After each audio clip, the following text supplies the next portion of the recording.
En rentrant un peu dans le détail, certaines mesures pour les PME, TPE qui ont été annoncées la semaine dernière par Manuel Valls ont été intégrées à cette loi Macron. On pense notamment à l'assouplissement des accords de maintien dans l'emploi. On va en évoquer d'autres au cours de ce débat. Soupçonnez-vous ou accusez-vous le gouvernement d'utiliser la loi Macron et le 49.3 donc pour faire passer en force des mesures antisociales? Ah, pour certaines d'entre elles, oui, notamment sur les accords de maintien de l'emploi. C'est issu d'un accord national que nous n'avions pas signé en 2013. Cet accord prévoyait d'ailleurs que quand une entreprise a des difficultés, qu'il puisse y avoir un accord qui pourrait par exemple diminuer les salaires sous garantie du maintien de l'emploi pendant une période de 2 ans.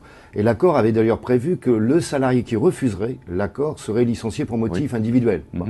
Nous avions obtenu, notamment Force ouvrière, des députés par un lobbying lors du débat à l'Assemblée nationale, que le salarié en question, non, il serait licencié pour motif économique. Pourquoi? Parce que quand on est licencié pour motif économique, on bénéficie de l'accompagnement, reclassement, etc.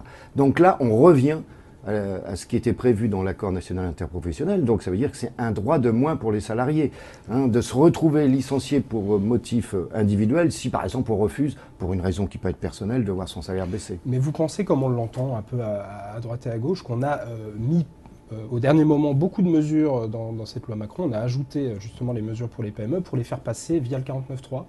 Vous soupçonnez le gouvernement de cette manœuvre, entre guillemets? Ça n'est pas exclu qu'à un moment donné, sur certaines des mesures, oui, on profite de mettre ça. Ça évite un débat sur les accords de maintien de l'emploi, par exemple, qui avait eu lieu en 2013 au moment du débat sur la loi. On glisse ça comme ça dans la loi Macron, oui, et avec un 49.3, oui, bien sûr.